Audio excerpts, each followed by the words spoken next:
Okay, here's the last one. This is number 6. And so it's another interesting one. Okay. Now, take a look at the setup, pause the video. All right, get your head around that. Or if you've got the PDF open, take a look at that breaker. This is odd. It's a strange setup. And I can't immediately imagine some context in which this would be a practical thing. But maybe out there somewhere, somehow there is. Okay. But what you can see is we have a moment applied to this reel, and but yet the wheel is also like attached to the wall. Okay. And so that means we're going to have a force here. There's going to be some tension pulling backwards, and we don't know what that tension is. Okay. All right, now we're going to have the weight like normal. We're going to have a normal force like normal. Okay. There is one other force, and that is the kinetic friction. Okay, between the reel and the plane. Now the thing wants to go like this. Okay, so it wants to slip this way, and so that means our frictional force has got to be there to the right. So here's our kinetic friction, just like that. Okay. Now, we've done several examples where we had static friction, and with static friction, that point turns out to be a nice place to rotate because we don't usually know what the static friction is going to be. And so it doesn't enter into our angular momentum. It does computations, doesn't create a moment. Okay. But this time it's kinetic. Since it's kinetic friction, we know exactly what it's going to be, and it's going to be mu times the normal force. Okay, and so in this case, mu k m g. All right. Now, your textbook was a little stinker on this one. Okay, check this out.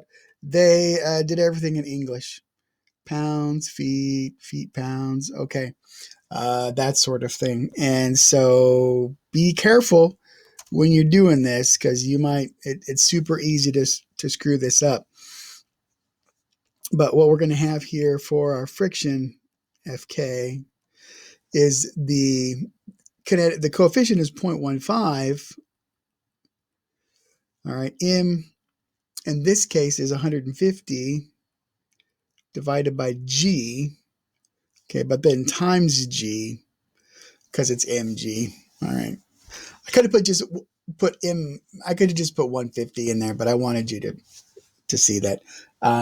But the bottom line is we get 22 and a half, and that's going to be pounds of forward force acting on us there. Okay. Okay, so let's turn our attention to where we're going to pivot this thing, because that's critical in all of these, as you've seen now.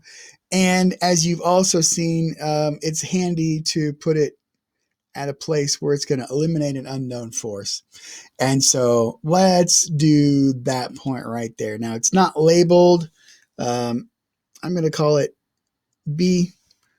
Okay, and so if we get IB for our system,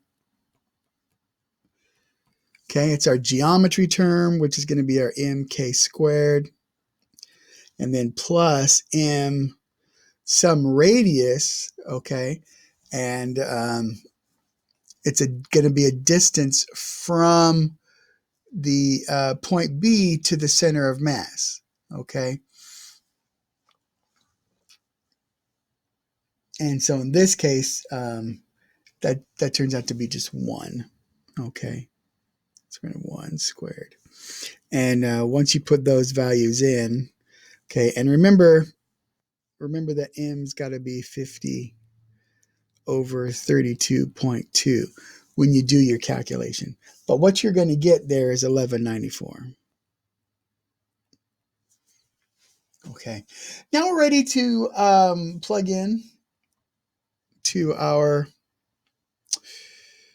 angular momentum equation.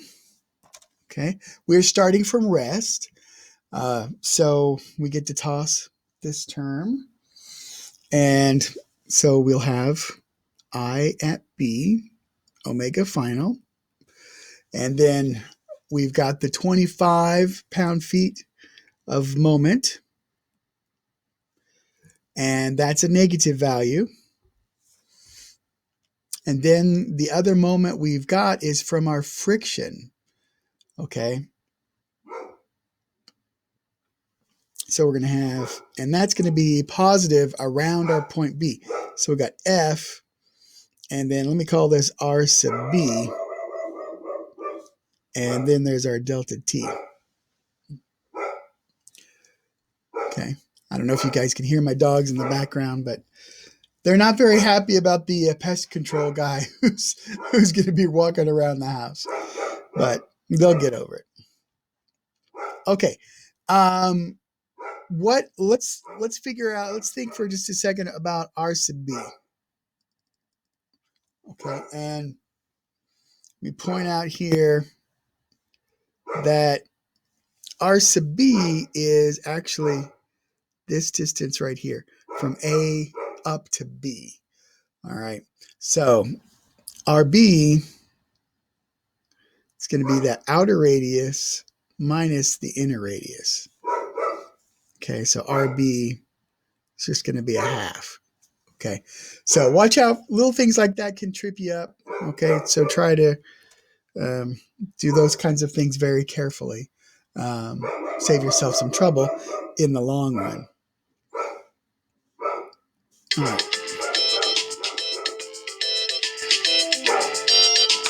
Excuse me. I apologize for the interruption. Try to pick up where I was. I think we were just getting ready to put some numbers in here just so you could see them. And our force, we found our force of friction was 22.5, and our radius there is just a half. And this thing's acting for 3 seconds, like that. And that works out to be minus 41.25. All right. Now, it's not any concern that it's negative. And in fact, that's to be expected because that means our omega value is going to be negative, which we anticipate because of the way it's turning there. So we're going to get omega B is going to be, oops, sorry, not B. Final negative 41.25 over IB. And that's negative 3.455. And of course, that's radians per second. Okay. All right. There you go. That's the end of that video set, which means we just have one video set left. Okay. So we are getting right down to the end. Let me know if you have any questions, okay, about what's going on here.